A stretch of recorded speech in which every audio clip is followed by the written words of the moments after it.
Do you remember the religious cult Heaven's Gate?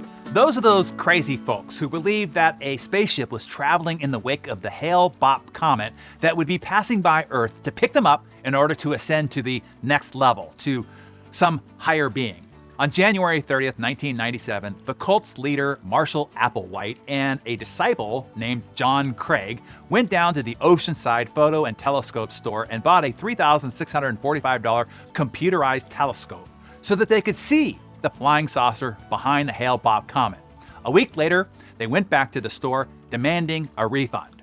When the manager asked why, they complained that the refrigerator-sized telescope was defective. They said it couldn't see the spaceship following the comet. 2 months later, 39 people in their newly purchased black and white Nikes put plastic bags over their heads to shed their earthly containers, and they killed themselves. Nothing, not even direct visual proof, was going to convince them against their belief. Crazy, right? Well, you are just as crazy too. But you say, I wouldn't believe something that would kill me. Well, let's take people who smoke, for example. They have been shown the repeated evidence that it causes cancer, contributes to various other chronic health conditions. But smokers often rationalize their smoking by saying they need the cigarettes to help deal with anxiety, or it helps them remain thin. Because, being overweight is a health risk too, Or they say they don't smoke nearly enough for them to cause any serious harm, or by flatly denying the evidence that supports its health risks. People who eat poorly do the same. How many times have you committed to healthy eating when a donut, muffin, piece of cake, fries, or raw cookie dough took you off your course? Maybe you thought, it's only one donut. I'll skip lunch today to make up for the calories. Or it's not actually that many calories. Or you told yourself you didn't actually intend to be that strict about the diet anyway. Or that the diet is only part of your weight loss plan. Or you're exercising later, so cheating a little bit now is okay. Or once again, flatly denying any evidence pointing out the ill effects of those choices. We do this about drinking and getting into a car, staying in unhealthy relationships, staying in unhealthy careers, recycling or not, etc. We have a deep motivational mechanism that underlies our reluctance to admit mistakes or accept scientific findings, even when those findings can save our lives. This is what is called cognitive dissonance. All the decisions that we make about what it is that we believe, what we buy, where we go, what we do, and how we live our lives is driven by seeking consistency with our self-identity. We are all powerfully motivated to maintain mental and identity consistency, not just crazy cult people or even social deviants. All of us.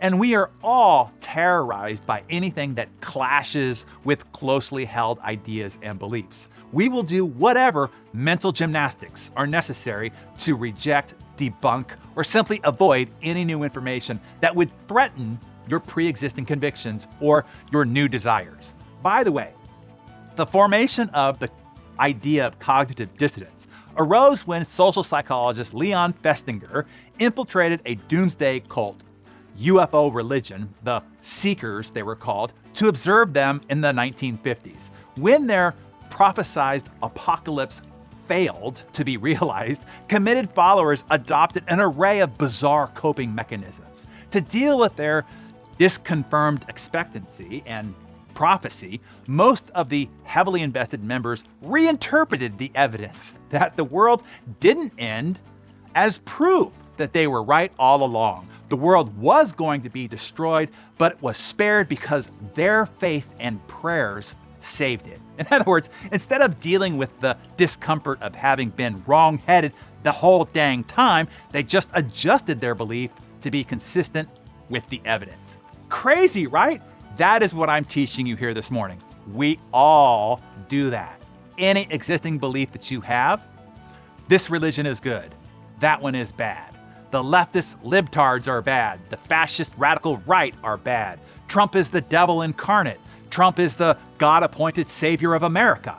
Pro-life, pro-choice, guns good, guns bad. climate change, vaccination, gender fluidity, racist, anti-racist, woke, non-woke. Not just deeply ingrained beliefs, any decision that we make. I'll buy this car, I'll eat this pizza, I'm not going to the gym today, I'm gonna vote for this candidate. We will begin to justify the wisdom of our choice and find reasons to dismiss the alternative. Before long, any mixed feelings we might have had or felt at the time of decision will have morphed into certainty. As we justify each step taken after the original decision, we will find it harder to admit that we were wrong at the outset, especially when the end result proves self-defeating, wrong-headed, or harmful. This, by the way, explains why changing your brother-in-law's political opinion is so hard, if not impossible, especially if he has thrown time, money, effort, and his vote at them. Also note, he can't change yours either, can he? So, what can you do about this? So at least you ain't so crazy no more. A few things. 1, get comfortable being uncomfortable. The world doesn't have to line up to your limited understanding and perception of it. Allow conflicts to exist. I remember when Israel's former prime minister was angered when his friend Ronald Reagan made an official visit to a cemetery where the Waffen SS were buried.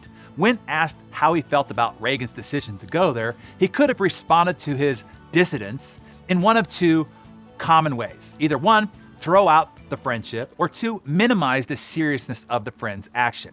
He did neither. He said simply, when a friend makes a mistake, the friend remains a friend and the mistake remains a mistake. He allowed the dissidents to exist. Here's number 2. Don't buy into this cancel culture. People who are brilliant entertainers, sports stars, actors, comedians, even business leaders, and they say or do something that contradicts your need for their identity consistency, and they're just canceled, careers ended, their entire lives, resumes, lifetimes of contributions terminated. Instead, we should allow humans to be flawsome. Awesome, but flawed. I have several awesome friends who have made mistakes or even believe in stuff I find cray-cray. But that doesn't cancel out all the other amazing things about who they are and what they are about. And number 3, see the gray. Nothing is black and white. I assure you, whatever absolute fact you believe in, there's another way to see or interpret the same absolute fact. Let it be okay that there are always nuances, contradictions, hypocrisies, complexities, and gray areas to anything and everything. Don't believe or try to make anything black or white. It is all gray. I am what you would call an evangelical agnostic about everything. What I know for sure is I am sure that I don't know. I might think I know, but I also know simultaneously that I probably don't know all there is to know about it. So in actuality, I don't know. And I am cool with that. I believe, as Socrates said, the only true wisdom is in knowing you know nothing. Can you deal with that? Or does that make you even more crazy? The answer to that question will determine your sanity, if not your longevity.